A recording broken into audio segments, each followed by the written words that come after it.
Chers amis, je suis très content de vous retrouver ici. On est sur un nouvel épisode du Live Industrial Growth. Je vérifie que tout fonctionne bien. A priori, on a l'air d'être plutôt pas mal. Donc aujourd'hui, on est là pour parler un petit peu de CRM dans l'industrie et d'essayer de comprendre à quoi doit ressembler un CRM industriel, parce qu'on est bien dans le secteur industriel, un CRM industriel qui est, on va dire, correctement paramétré. Alors, je n'ai pas énormément de temps aujourd'hui et je ne vais pas pouvoir probablement rentrer dans beaucoup trop de détails, mais je voulais vous partager un petit peu l'expérience qu'on a acquise chez Neil depuis maintenant quelques années. Et l'idée, c'est de pouvoir aussi peut-être avoir votre feedback sur tout ça. Alors, avant de rentrer dans la démonstration, je vais vous faire une démonstration en live, ce qui est probablement pas un exercice...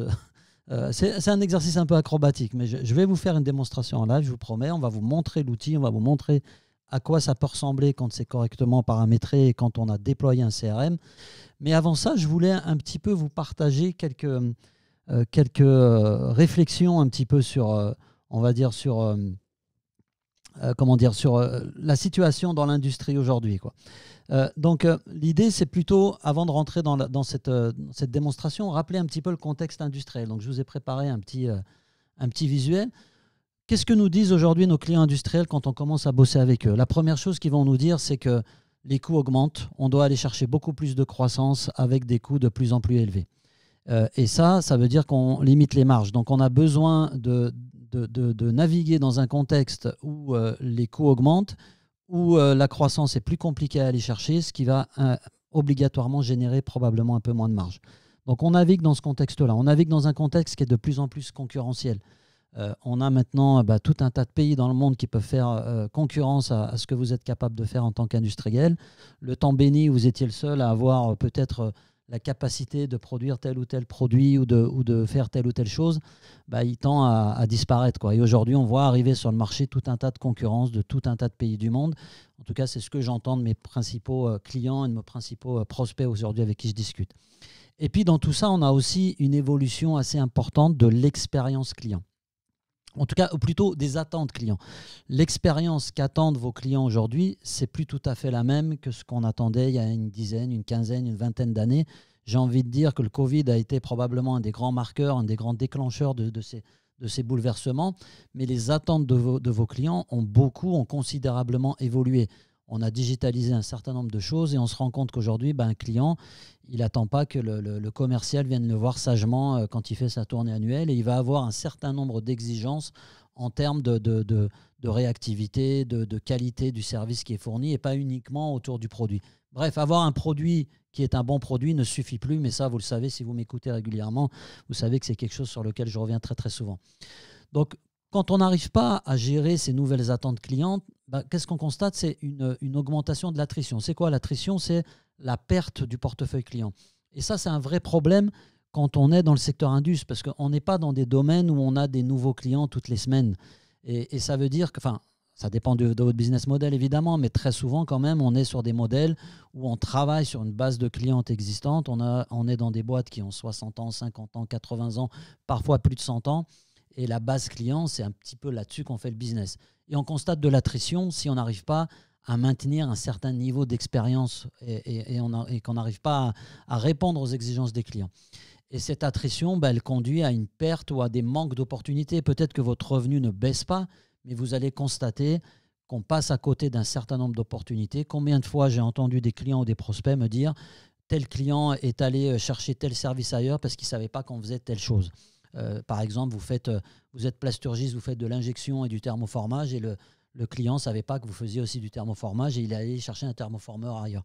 Voilà, c'est un exemple réel que j'ai déjà entendu et c'est applicable dans tout un tas de business. Vous perdez du business et on estime en moyenne à 50% le nombre d'opportunités manquées à cause de ce problème de répondre en permanence à cette notion d'expérience client qu'attendent vos clients aujourd'hui.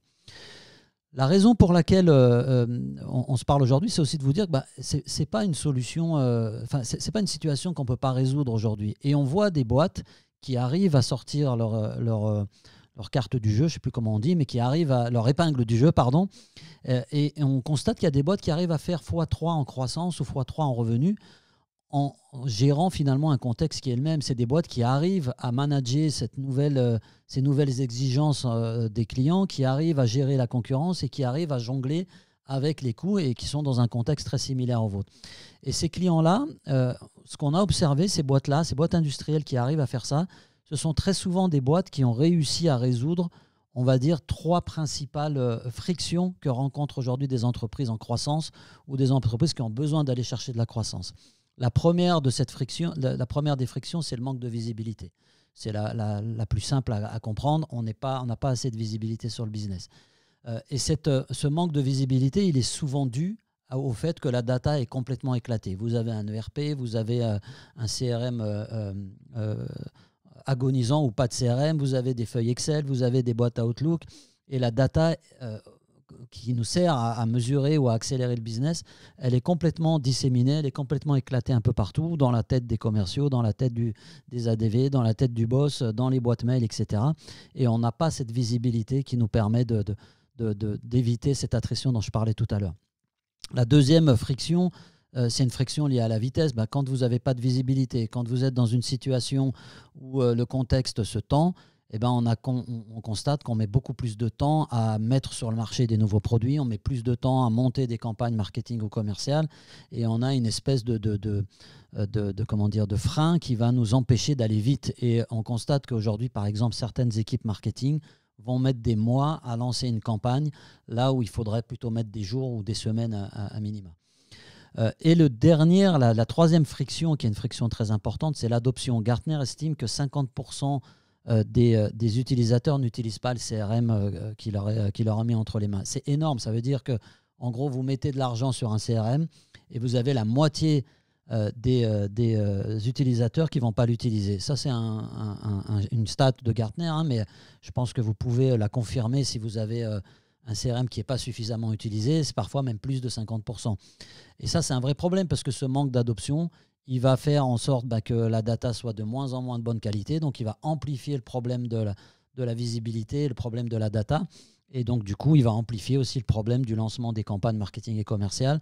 Et on est dans un espèce de cercle vicieux qui fait que s'il n'y a pas d'adoption, il n'y a pas de visibilité. S'il n'y a pas de visibilité, il n'y a pas d'adoption. Et on n'arrive pas à sortir de tout ça. Pourquoi on est dans ce genre de situation ? La raison, il n'y en a pas qu'une, mais une des raisons, c'est on a une multitude d'applications métiers. On utilise un ERP, on utilise un MES, on utilise des boîtes mail à Outlook, on va utiliser des outils différents pour faire du marketing ou gérer la partie SAV, la partie service client. Je ne suis pas en train de dire qu'il faut un seul outil pour tout gérer. Je suis d'ailleurs même plutôt contre cette idée, mais on a des applications qui ne se connectent pas entre elles, du coup, qui sont autant d'endroits où on retrouve de l'information client, ce qui fait que votre équipe marketing, c'est un peu du gâchis, quoi. Vous allez faire un salon, vous mettez 60 000 euros, 80 000 euros, 100 000 euros sur un salon, et vous allez vous retrouver, par exemple, avec des commerciaux qui ne traitent pas derrière l'information ou les leads qui sont arrivés sur ce salon, parce qu'on n'avait pas tout simplement connecté les choses et on n'a pas la visibilité sur ce qui s'est passé sur le salon. Est-ce que les gens ont visité le site web, etc. etc. Sur la partie commerciale, on manque des deals parce qu'on n'a pas non plus cette visibilité sur ce qui se passe chez le client. Si vous travaillez par exemple avec des grands comptes et que l'ensemble de ces comptes, qu'un grand compte, je prends l'exemple de Schneider parce que je vous en reparlerai tout à l'heure, imaginons que vous ayez envie de bosser avec Schneider, qui est un grand compte. Schneider a des endroits et des entités un peu partout dans le monde, un peu partout en France, et vous allez vous retrouver à devoir joindre les petits bouts d'informations que vous récupérez façon puzzle, comme dirait l'autre, et vous n'avez pas une visibilité complète sur le compte, donc vous perdez obligatoirement du business et vous manquez du business. Et je ne parle pas de la partie service client qui a encore un angle mort aujourd'hui dans le secteur industriel. Ça se résume souvent à gérer les problèmes quand il y en a et à gérer on va dire le SAV. La partie client, service client, souvent, elle est complètement à l'aveugle par rapport à ce qu'ont promis les sales et le marketing. Elle se retrouve à devoir gérer des attentes de clients pour lesquelles le service client ou les ADV n'a pas forcément l'information. Donc voilà pourquoi on se retrouve dans ce genre de situations qui font qu'on atteint une espèce de plateau de croissance où on a l'impression que c'est plus compliqué qu'avant, qu'on n'arrive pas à avancer. Une des raisons aussi qui explique ça, c'est que du coup, l'industriel ou le dirigeant qui veut résoudre ça, il se retrouve pris entre le marteau et l'enclume, entre deux problèmes. Le premier, c'est que si on veut favoriser l'adoption, il faut que les outils soient faciles d'utilisation. Donc, il faut qu'il y ait une certaine usability en anglais, je n'ai pas retrouvé comment on disait ça en français, mais en gros, on veut un outil qui soit facile à être utilisé. Et souvent, le problème des outils faciles à utiliser, c'est que c'est des petits outils peut-être plus adaptés à des petites boîtes, et du coup, on a un peu de mal à leur faire ce qu'on attend d'eux, et on a un problème de capacité. Donc, on est toujours en train d'arbitrer entre je veux un outil qui soit facile à utiliser pour que mes commerciaux l'adoptent et pour que mes commerciaux le remplissent et pour que je puisse résoudre ces 3 frictions dont j'ai parlé tout à l'heure. Mais en même temps, je veux que cet outil puisse s'adapter, il puisse correspondre exactement aussi aux différentes fonctionnalités dont j'ai besoin dans mon business, parce que mon métier est complexe, parce que je considère que j'ai des besoins très spécifiques. Donc, on doit faire un peu le choix là-dedans. Si vous faites le choix de la capacité, très souvent, ça veut dire que vous allez aller vers un outil qui est complexe, qui est long à déployer, qui va demander beaucoup de formation. Et donc, on revient sur ce problème d'adoption. Un outil complexe qui nécessite beaucoup de formation, qui prend très longtemps à être déployé, va conduire à des lacunes en termes d'adoption et va amplifier cette problématique d'adoption. Un outil trop simple, très facile à utiliser, mais qui ne répond pas aux problèmes de capacité, aux fonctionnalités que vous attendez, on va de la même façon perdre un peu l'adoption, parce que si le commercial, par exemple, est obligé, quand il fait son process, d'aller utiliser un autre outil pour faire ses devis ou pour résoudre certaines parties de son process commercial, il ne peut pas jongler comme ça toute la journée entre différents outils. Et si l'outil est trop basique, il va à un moment donné l'abandonner, rester sur le RP ou rester sur son tableau Excel. Donc voilà un petit peu où on en est. Il n'y a pas de solution miracle pour résoudre tout ça, mais l'idée c'était de vous dresser un peu ce tableau-là. Maintenant, quand on a dressé ce tableau-là, il existe quand même des outils, et nous on en a trouvé un, et aujourd'hui je vais faire un peu l'article de cette plateforme-là. Il existe des outils qui permettent quand même d'essayer de concilier les deux, à la fois une grande possibilité en termes de fonctionnalité et de capacité, et à la fois une facilité d'utilisation. Cet outil, moi ça va faire une dizaine d'années que je travaille avec, il s'appelle HubSpot. Le problème de HubSpot, quand vous le prenez directement et que vous essayez de l'utiliser, c'est que c'est un outil que vous allez devoir adapter au contexte industriel. Donc, on se retrouve un petit peu finalement dans une situation où il faut qu'on prenne un outil standard qui a de grosses possibilités, qui a une facilité d'utilisation reconnue, il est connu pour ça, qui a beaucoup de capacités, des capacités qui évoluent en permanence, mais qui reste un outil relativement standard. Et le souci, c'est que souvent, quand on est un industriel, on se dit que notre business est très spécifique, notre business est vraiment un business unique, nous, on n'est pas une boîte de la tech ou du service. Les flux industriels ne sont pas du tout les flux qu'on retrouve dans une boîte de la tech. Et donc, comment est-ce qu'on résout cette question-là ? Nous, on a essayé de le résoudre parce qu'on s'est dit finalement, ça fait 10 ans qu'on déploie chez NIL le CRM, ça fait 10 ans qu'on accompagne des boîtes industrielles chez qui on va mettre du HubSpot. Mais on se rend compte que finalement, même s'ils ont beau nous dire que c'est très spécifique, que leur business est très particulier et que c'est pas comme chez les autres et qu'ils ont besoin d'un outil très spécifique, finalement, on retrouve quand même globalement toujours les mêmes problématiques, les mêmes business models. Moi, aujourd'hui, je considère qu'il y a à peu près 4 business models assez récurrents dans l'industrie et que vous pouvez toujours vous positionner sur l'un de ces 4. Alors, je n'ai pas la prétention d'être exhaustif, mais en gros, si je simplifie, le premier business model, ça va être des gens qui font plutôt de l'ingénierie avec une phase de bureau d'études. On est sur des cycles de vente longs. Et donc, à ce moment-là, on va devoir, à un moment donné, gérer cette durée du cycle de vente qui peut prendre plusieurs mois. Et on est vraiment sur des situations, des problématiques de sur-mesure où on va créer spécifiquement, on va développer quelque chose spécifiquement pour un client en particulier. Donc, on est plutôt cycle de vente long, modèle d'ingénierie.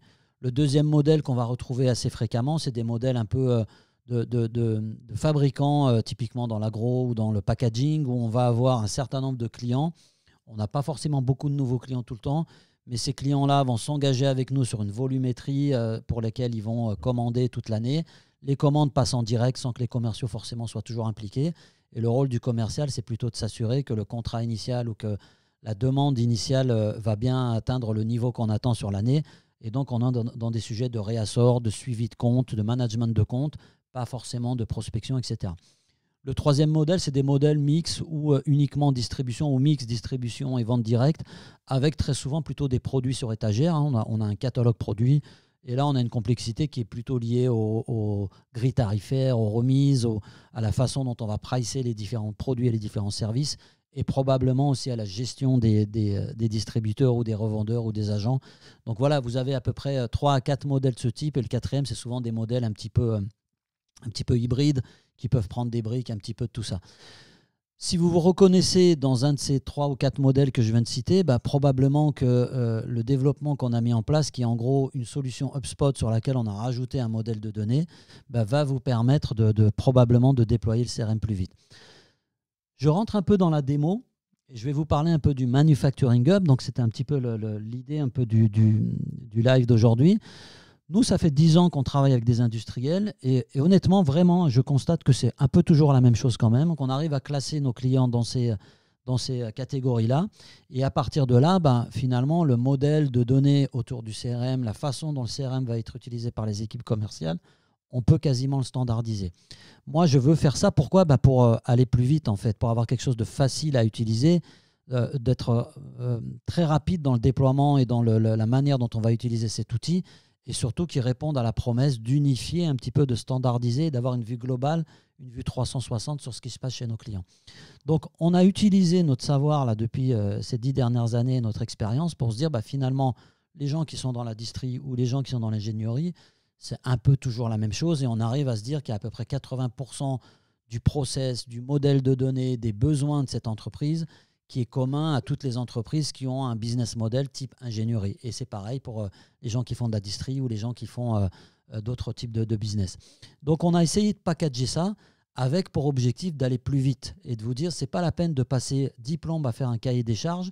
Votre business, on le connaît. Votre business, il fonctionne de telle ou telle manière et il y a peut-être 20% à la marge qui vont bouger un petit peu.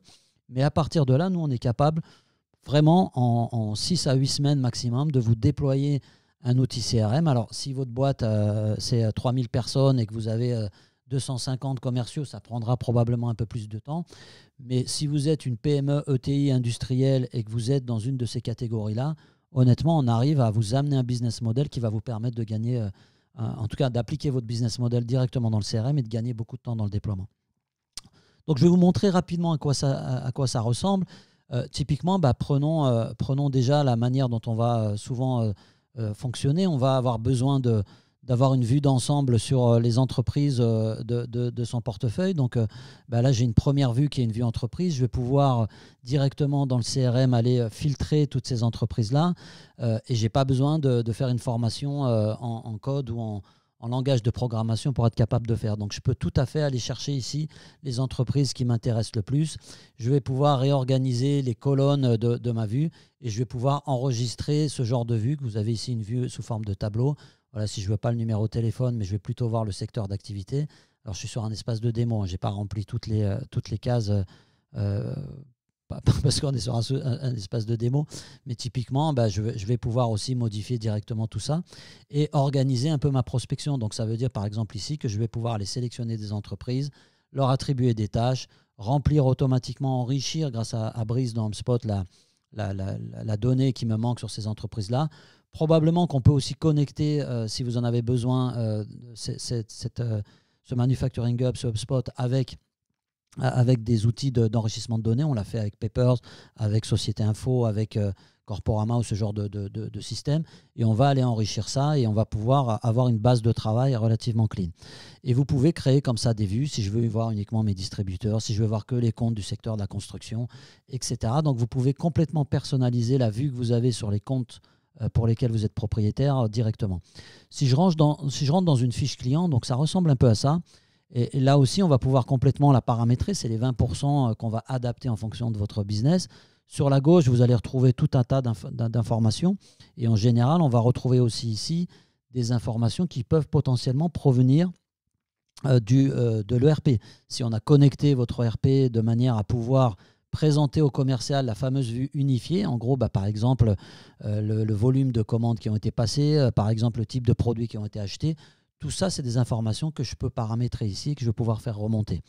On peut, par exemple, aller chercher le chiffre d'affaires qu'on a réalisé cette année avec ce client directement depuis l'ERP ou le système de compta. Et le commercial, quand il arrive, il a sous la main un ensemble d'informations spécifiques et on va pouvoir même adapter la vue en fonction du rôle ADV, commercial ou direction.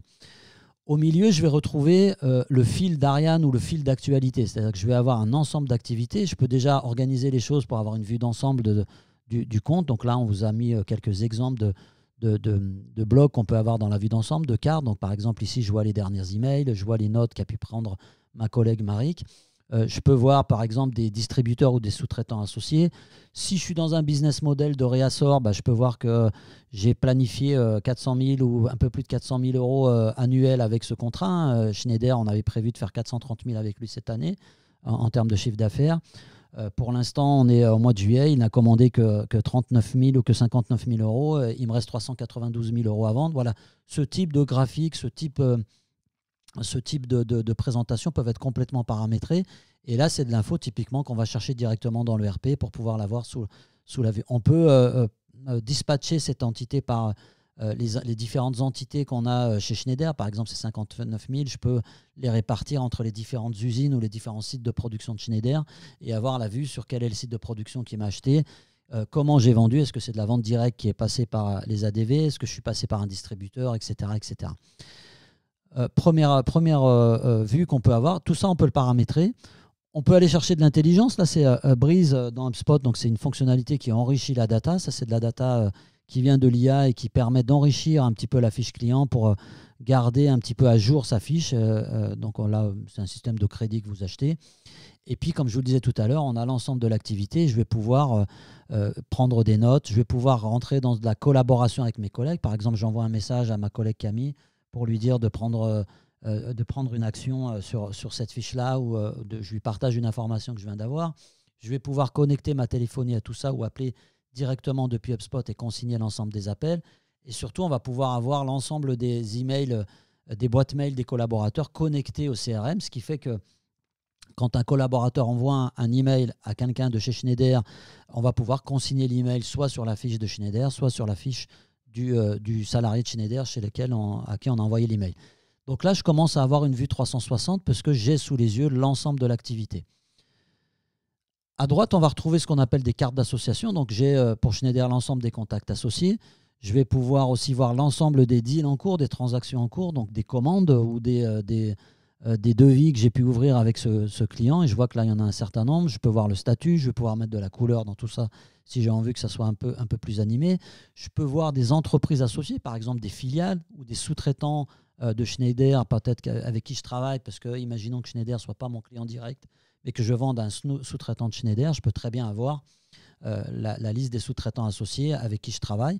Et je peux aussi aller créer une arborescence complète du compte parce que je vais pouvoir dire que cette entreprise est une filiale, est un site de production, etc. Et puis, si vous allez jusqu'à la partie SAV, service client, je peux voir aussi les tickets qui ont été ouverts, puisque la plateforme HubSpot avec notre couche Manufacturing Hub va vous permettre de gérer à la fois le marketing, les ventes et le service client. Donc, je vais pouvoir visualiser ici s'il y a eu des incidents, s'il y a eu des problèmes liés à la livraison, à l'utilisation de la machine ou des produits que j'ai vendus à Schneider. Et je vais pouvoir comme ça voir l'ensemble des tickets, leur gravité, la situation dans laquelle on est au niveau de la résolution de ce ticket. Et au-delà de ça, je vais pouvoir aussi créer un certain nombre d'objets qui sont des objets personnalisés. La plupart des CRM vont fonctionner autour de 3 principaux objets, les contacts, les entreprises et les opportunités de transactions. Et je peux aller créer des objets complètement spécifiques à votre business. Nous, on en a identifié quelques-uns, par exemple des projets.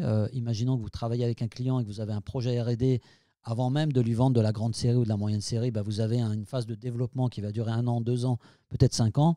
On va pouvoir isoler ces projets, les traiter vraiment dans un flux de gestion de projet et peut-être voir avec Schneider l'ensemble des projets qu'on a pu créer, lesquels ont donné lieu derrière à de la mise en production et lesquels n'ont pas donné lieu à la mise en production. Je peux avoir aussi des notions de parc machine. Imaginons que vous vendiez des outils ou des machines et que vous voulez avoir en permanence sur la fiche du compte les références et l'ensemble des machines ou des produits que vous avez installés chez le client. Vous pouvez avoir ici la liste des machines associées que vous avez vendues à Schneider Electric. Bref, après, vous avez votre imagination aussi et vos besoins et vous pouvez créer vraiment des objets standards. La plupart du temps, les objets qu'on crée, c'est des objets liés à des designs, à des projets, ou à des machines ou des références qu'on va pouvoir suivre ici.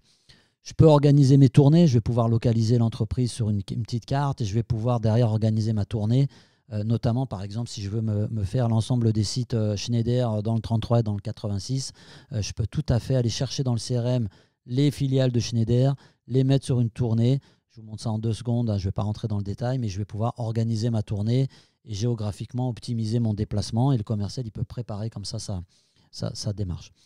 Donc là, je suis sur la fiche entreprise. Encore une fois, tout ça, c'est complètement paramétrable. On va pouvoir bouger les objets. Ce qui est vraiment intéressant, et c'est pour ça qu'on va vite, c'est qu'on n'a pas de développement spécifique à faire à ce stade, mis à part l'intégration potentielle avec l'ERP qui nécessite dans certains cas d'avoir vraiment un développement spécifique en fonction de l'ERP. Il existe des connecteurs d'HubSpot avec tout un tas d'applications de la marketplace. Et nous, par exemple, on va utiliser Sales Navigator. On va pouvoir connecter HubSpot à Sales Navigator directement. On va pouvoir connecter HubSpot à Slack. Si vous utilisez Slack ou Teams, par exemple, ça veut dire que l'ensemble des informations sur ce compte vont apparaître ou on peut envoyer des notifications dans Teams ou dans Slack. Voilà un petit peu la première partie sur la fiche entreprise. Quand je suis sur une entreprise, très souvent, ce qui va se passer, c'est que je vais commencer à créer une affaire autour de cette entreprise. Et puis, donc, je vais créer ce qu'on appelle un deal, une transaction, une opportunité commerciale. Et là, de la même manière, on va retrouver des choses spécifiquement sur ce projet. Sur la gauche, vous allez retrouver les informations qui vous intéressent. Donc, par exemple, les gammes de produits qui intéressent le client Schneider. Est-ce que je vais vendre en direct ou par un sous-traitant ou par un distributeur, ou est-ce que c'est une vente que je vais plutôt faire sur Internet? Bref, vous allez pouvoir paramétrer tout ça de la manière dont vous voulez. Et vous allez pouvoir même utiliser, si vous utilisez notre CPQ, vous allez pouvoir derrière voir aussi la marge qui a été réalisée ou qui va être réalisée sur cette affaire quand j'aurai fait mon devis. De la même manière, on va stocker l'activité autour de l'affaire en question spécifiquement dans la fiche du projet. Imaginons que vous ayez 50 projets avec Schneider, chaque projet va pouvoir consigner les propres mails, les propres appels, les propres réunions autour du projet. Et là aussi, dans une démarche, j'en parlais tout à l'heure, de coûts, quand on est en train de se dire tout ça, ça coûte cher, il faut qu'on puisse maîtriser les coûts, ça va nous permettre à un moment donné de savoir combien on a dépensé pour aller signer ce deal, combien d'activités ont été nécessaires, et ça va m'amener derrière à pouvoir faire aussi du reporting sur tout ça. Donc, on a ici une transaction. Ces transactions, on va pouvoir les avoir dans des pipelines de transactions. C'est quelque chose qui n'est pas familier à toutes les boîtes Indus. Je connais encore beaucoup de boîtes Indus qui n'utilisent pas forcément la notion de pipeline, qui souvent vont déclencher une affaire dans le RP au moment de créer un devis. Non, en général, ce que va vous permettre de faire un CRM, c'est qu'on va vous donner de la visibilité très en amont. Donc, par exemple, ici, je suis sur un pipeline de réassort. Donc, ça veut dire qu'en gros, j'ai des clients qui vont me recommander régulièrement des commandes sur des choses avec lesquelles on a déjà contracté autour des prix. Et puis, je vais pouvoir voir en fonction de l'étape du réassort où on en est. Est-ce que le bon de commande a été reçu? Est-ce que l'affaire a été gagnée? Ou est-ce que la commande a été annulée? Je peux avoir des pipelines un peu plus de type ingénierie. Vous en avez un exemple ici où on identifie une opportunité, où on est consulté probablement souvent par un RFQ que vous allez recevoir. On va ouvrir le deal, on ne sait pas encore si on va y aller, on ne sait pas encore si on va le gagner, mais on va pouvoir commencer à créer ce pipeline de deal en cours pour aussi avoir de la visibilité sur les probabilités de chiffre d'affaires et donc derrière de mieux gérer notre production. Parce que si vous savez que vous ouvrez un deal aujourd'hui qui va probablement prendre 6 mois, 8 mois, 1 an de négociation avant d'être conclu et de donner lieu à une vraie facture, c'est important que vous puissiez avoir cette visibilité avec probablement un peu de pondération. Donc, on peut pondérer la présence d'une affaire dans une colonne, par exemple, nous permet de savoir que quand j'en suis à la phase de découverte technique, il n'y a pas encore 100% de chance que le deal signe. Donc, je vais attribuer 30% de proba sur ce deal. Et donc, ça veut dire que si c'est un deal à 60 000 euros, il n'y a que 20 000 euros de potentiellement compter dans mon prévisionnel de vente. Ça, c'est super intéressant parce que je peux aussi, en tant que commercial, voir les deals qui nécessitent mon attention. Et je peux aussi avoir une notion de score sur un deal. Je vous l'ai montré il y a quelques minutes ici.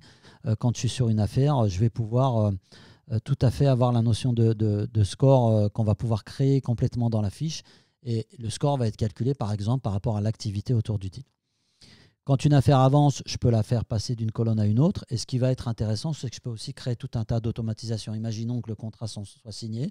Je vais pouvoir créer un workflow automatique qui va envoyer une alerte à la DV ou qui va me permettre de partager la DV.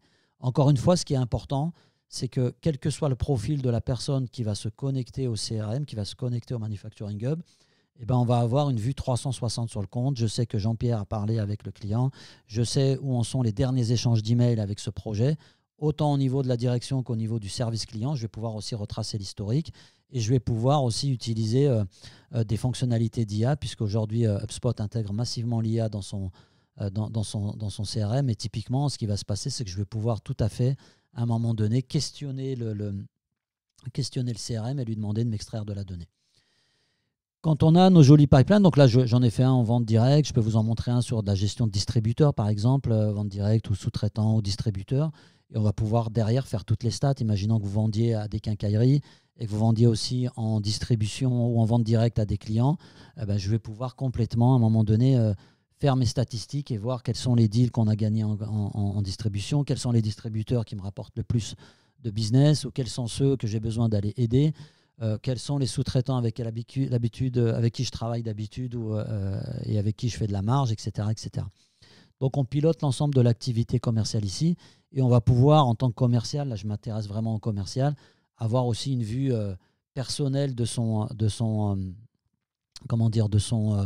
planning. Ici, vous voyez un petit peu, j'ai connecté mon agenda, donc vous avez l'ensemble des événements qui sont ici. Et puis j'ai mes tâches, j'ai mes deals en cours, j'ai mes prospects. Je vais pouvoir avoir un tableau de bord de mon activité pour décider. Je vous parlais du score tout à l'heure.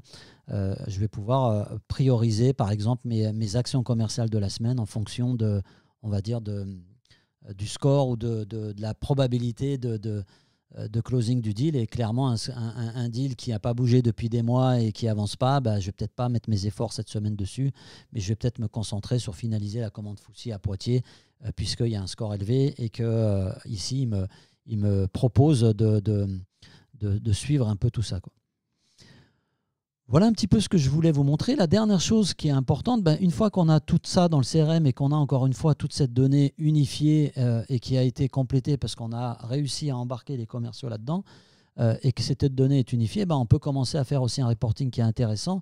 Et là, de la même manière, si à chaque fois que je veux faire un reporting, j'ai besoin d'aller faire appel à un intégrateur ou j'ai besoin d'avoir quelqu'un, mon DSI, qui va aller coder les choses pour pouvoir m'extraire de la donnée, moi, ce n'est pas ce que j'appelle de la rapidité.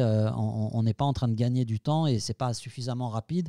En tant que dirigeant ou en tant que manager ou en tant que commercial ou marketeur, j'ai besoin d'avoir la data immédiatement. Donc là, on va pouvoir utiliser HubSpot pour faire tout un tas de reports.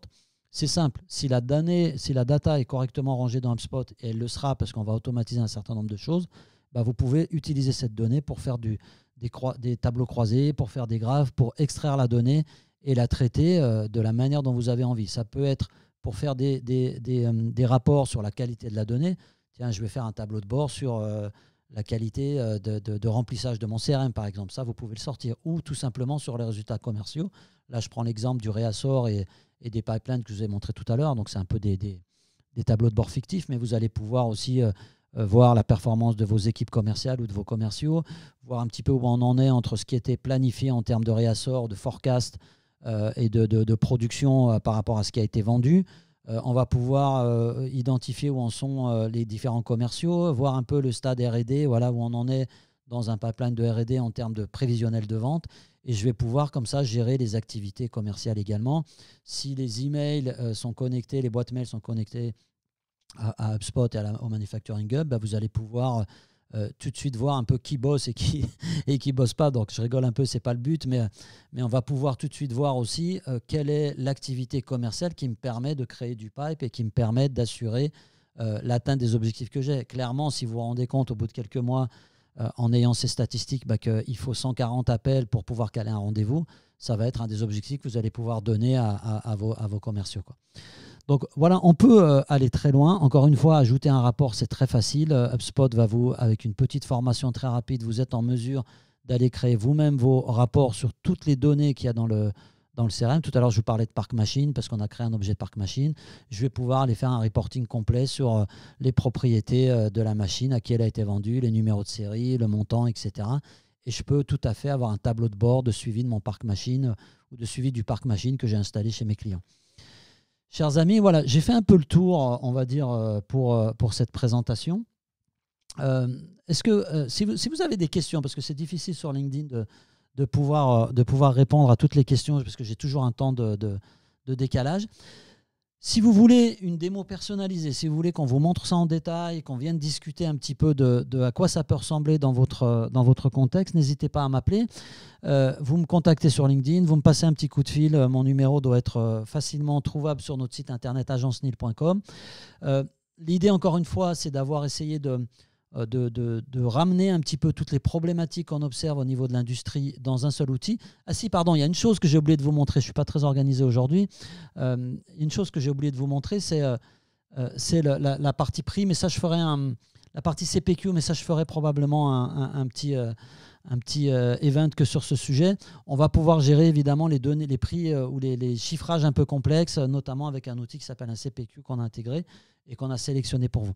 Donc voilà, je disais que, chers amis, si vous voulez en savoir plus, si vous voulez qu'on parle de ce sujet, avoir une démo pour qu'on puisse voir si ça peut coller à votre business, n'hésitez pas à me contacter. Si vous avez des questions de manière plus générale sur comment on déploie un projet CRM, est-ce qu'il faut à tout prix faire un cahier des charges? Je crois que j'ai répondu tout à l'heure et la réponse est non.